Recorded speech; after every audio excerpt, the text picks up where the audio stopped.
Assaulted at Johns Hopkins Bayview. My story needs to be everyone. heard. My name is Radiance Monique. If you've reached my page, then thanks. I have received a lot of you all's comments and inboxes, and I see that you all have been watching my story, and so I greatly appreciate that. I wanted to just sum up the whole story thing now that I know that I have 10 minutes to be able to talk like straight. I didn't know that before, so forgive me. Again, my name is Radiance Monique. I am a writer, actress, activist, philanthropist. I am all for good and what is right in the world for as much as I can do.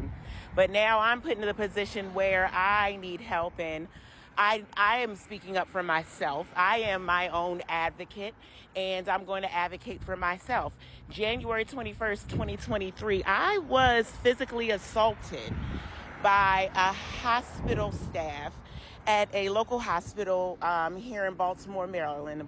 Very well known. You can look at the caption and you can, read for yourself which hospital it is. But I just wanted to sum up, what happened. I was there for care, and for whatever reason, this nutcase decided that he wanted to grope me in a very extremely inappropriate way. Very traumatizing.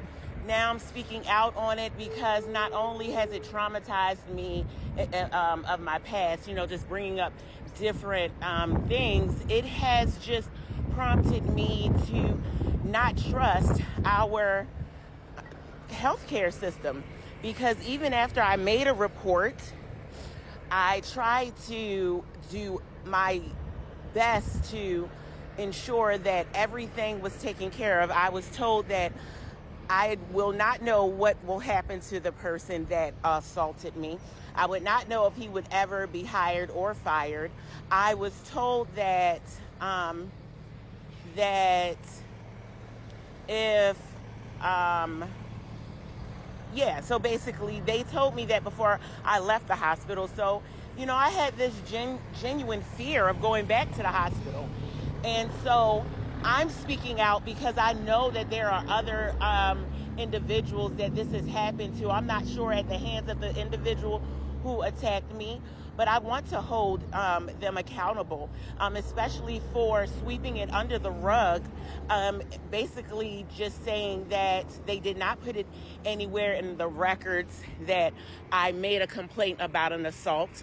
Not any of the statements that I made were placed in my records, which was supposed to be placed in my records.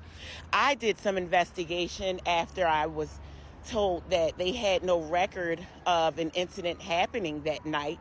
I did my due diligence and I investigated, only to find out or to receive a apology letter stating, oh yes, we do see that you were supposed to, that there was an incident that you reported.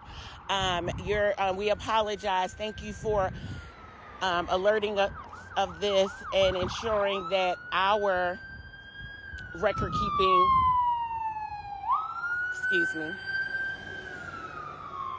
is up to par. I thought that was the most insensitive. I don't know what I was expecting, but that letter, if you look on my post, you'll see that letter. I don't know what I was expecting, but I wasn't expecting that.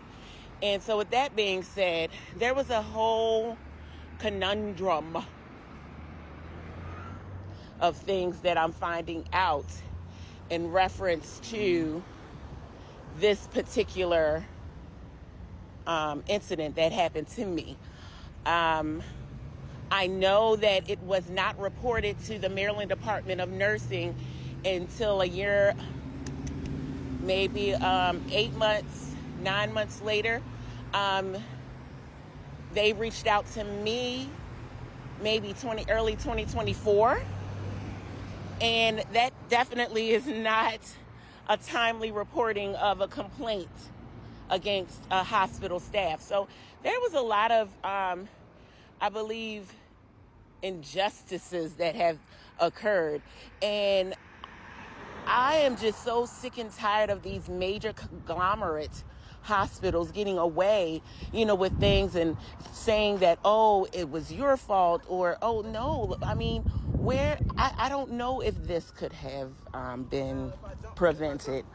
I'm not sure if, anyone else has reported it, but I was made aware after the incident because I had became really close with a lot of the staff there, and I had received information that this was not the first time that they heard of this. And even some of the nurses were like, oh, well, when we saw the report, we instantly thought that it was the woman that couldn't walk because that was my neighbor, and that's who I thought I was protecting. Unbeknownst to me, this motherfucker was bold. And so, I'm just, I just need my story to get out. Anyone that would be able to help me, I'm going to speak about it. I'm going to perform about it, regardless of who helps me. I thank you for helping me by listening to my story, by going through how many of the sessions that you went through. But yeah, so this is just the long of the short. And I'm just trying to figure out life and try to stop this and see what can occur. Because sexual assault, physical assault in a hospital setting is just absurd. It doesn't matter what it is, who it is, it's just absurd. So,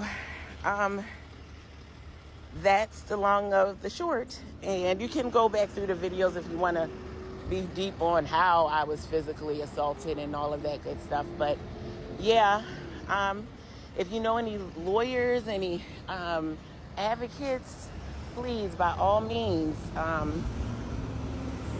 reach out to me. Thanks. Radiance. Bye.